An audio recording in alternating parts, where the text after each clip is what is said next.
All right.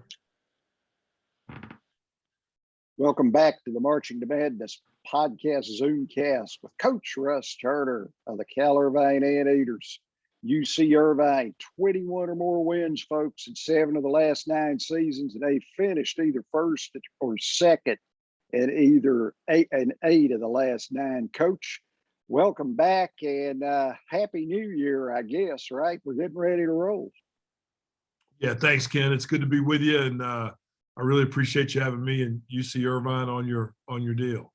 Yeah, I love bringing the love to UC Irvine because Orange County. It's like I've told you before, that area is one of my favorite places in the world. So it's great. Yeah, we got it good here. We do. Got it great. Yeah. Hey, I know your goals are all about winning championships, and of course, you finished second in a regular season and in the tournament, right, last year. Yeah. So what's the major key to bringing back the championship phase, even though 2's not bad now, but it's not 1?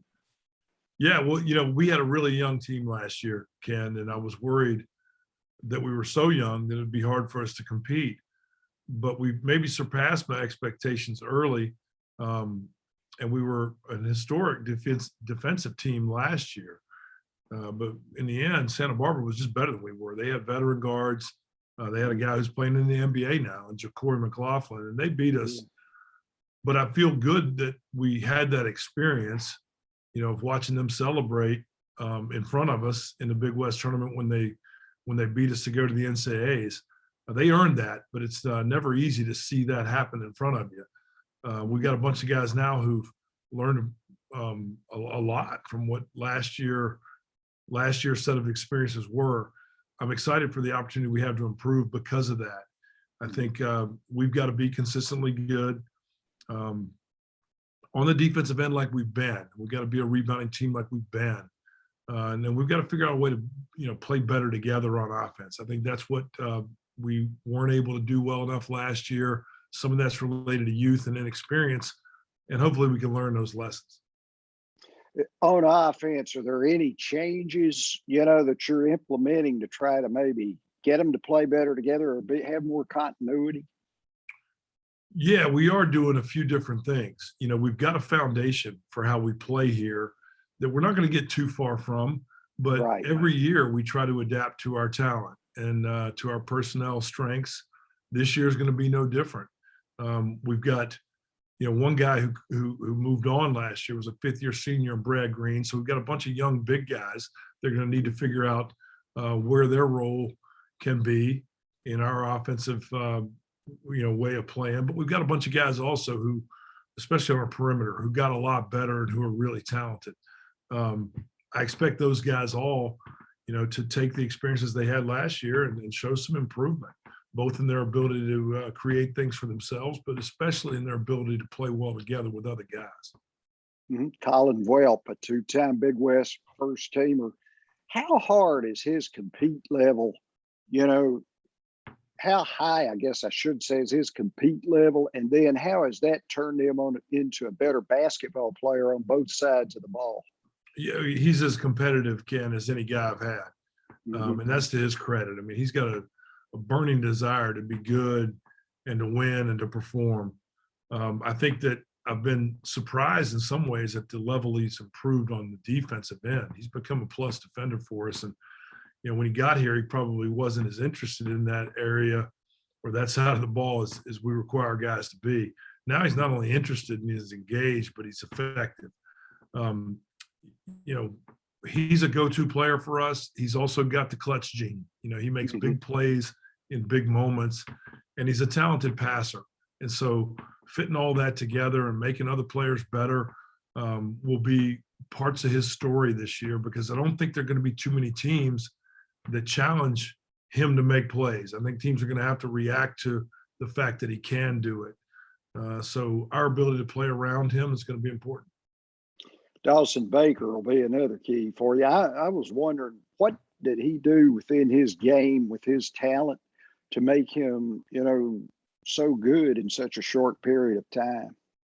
Well, I think everyone was surprised about how good Dawson was in his first year, other than maybe Dawson. Dawson also has a really high level of confidence, but he's physically mature. He's got great size and strength, and he's good in every facet of the game.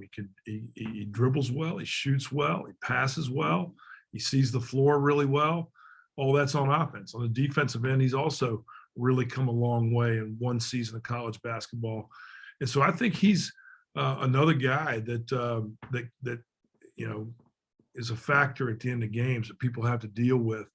And it's going to be interesting for me to see just what level of performance we can consistently expect from him.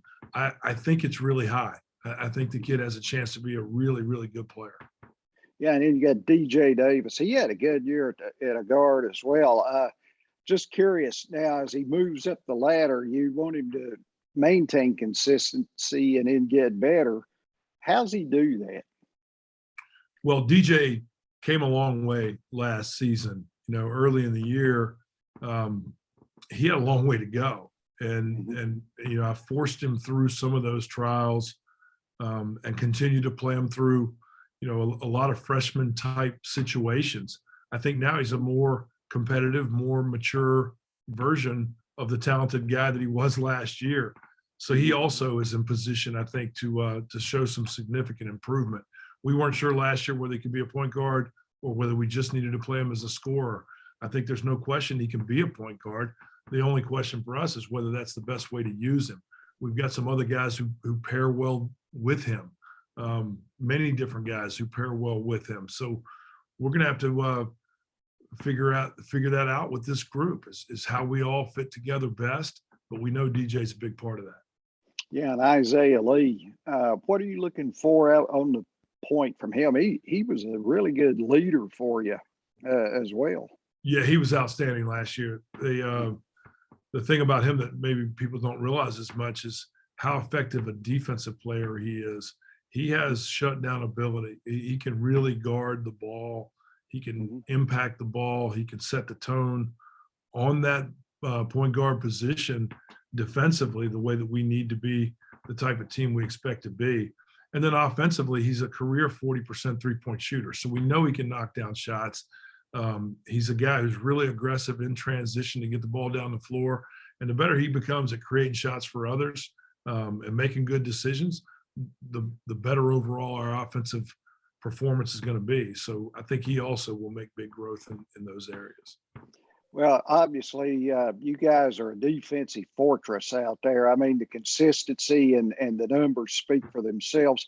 I'm curious in the recruiting process. Obviously, kids, they want to play on offense. They want to break. They want to run. They want to score the ball. But what do you look for as defensive principles at the high school level? Well, we look for guys who have the physicality to defend. And I think we really value the defensive side of the ball when we evaluate. So when we look at a kid's physicality, we were looking at his ability naturally to do the things we want him to do. And then we're trying to evaluate his competitive level. Dawson Baker is a great example. A lot of kids who are required to score in high school can't take many risks defensively because they can't risk fouls. But I think our staff has done a good job of evaluating guys who will commit to that end and then who have the ability to do what we need. A guy's balance and strength in his balance is really important to evaluate. We've got a bunch of perimeter guys who can do that. Then we have length and size and shot blocking on the defensive end from our big guys.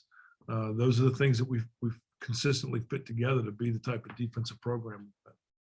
Well, Austin Johnson in the middle, it's another efficient big. Now, how much do you look at as he's a year older now, playing him and Welp together? Yeah, that's my plan. And we didn't do that much last year. That's my plan as a beginning point with this season. Last year I used Austin probably more as a power forward than I'll initially use him this year. I think his game is well suited to the center position for us. We've had centers who've been defensive player of the year a number of years in our conference. Austin has that shot blocking, rebounding, tone setting, defensive ability that our centers need to have for us to be as good a team as we can be. Mhm. I want them to be those things. And then we've got to figure out how to fit the rest of that together, because Austin's not just a center. I think that there's an offensive side to his game that we've got to better utilize. And then we've got a bunch of 7-footers on our team too. Austin's not a 7-footer, but his wingspan's about 7'4". So we got some size around the rim that I think can have a big impact for us. I was going to ask you about your non-conference schedule. You guys always schedule well with that. I know Boise State is one team that's coming in early. Talk a little bit about who the Anteaters fans might see this year. Yeah, well, we have maybe the most difficult schedule in non-conference that we've had since I've been here. You know, we're always going to play some guarantee games at UC Irvine. We've got USC on the schedule, which is a local game. That'll be a big one for us. They drilled us last year, but we'll get another crack at them. At home, we've got Boise first and then Pepperdine. So that's 2 really good home games. We've got some other really high-level non-conference opponents. We open with New Mexico State, who's picked to win the WAC. At another point later near Christmas, we play at Buffalo, who's picked to win the MAC.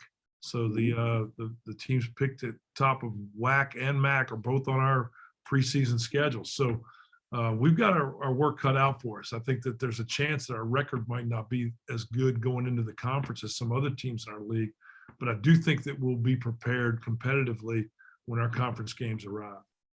Last thing, Coach, as we've seen COVID-19, just ravage parts of our society, and on the basketball court now, it feels like we're going to get a close to a sense of normalcy. Hopefully, fingers crossed. Yeah. How have you seen the game evolve through COVID, through the transfer portal, through the NIL? I guess just give us your point of view on the health of the game. Well, I think the game's healthy. I think it's also changing. And the number one thing that all of us have to contend with now is the adaptability that's required. I was really pleased with my team last year. As young as we were resilient. And there were a lot of young teams that couldn't handle everything that happened last year. I thought our team did well with that. So I give the guys credit. I think as a staff, we made some good decisions. I think we've maintained our perspective, and our outlook has been positive about everything. And I think that's what we have to be. We are fortunate as college basketball people to be able to compete, to be able to do the things that we get to do. I think we were fortunate to be able to play last year, as hard as it was at times with all the different things that we faced. This year should be better. I saw the NBA opening games last night. Definitely. And it looks like things are returning to normal. Our guys are excited for that, and we're hoping we can compete, and we're looking forward to that opportunity. Coach Russell Turner, one of the mainstays with his Anteaters there on the West Coast, and a ever improving Big West. Coach, good luck to you this year, and I'll be watching some games here some way. Hopefully, we'll get some features on what will be late night TV out east. All right, I hope we can do that, Ken. And we need to get you back out here in Orange County for a night or two. You be reminded how good it is we have it. I love it out there. Thanks a lot, Coach. Okay, thank you. Bye. All right, see you.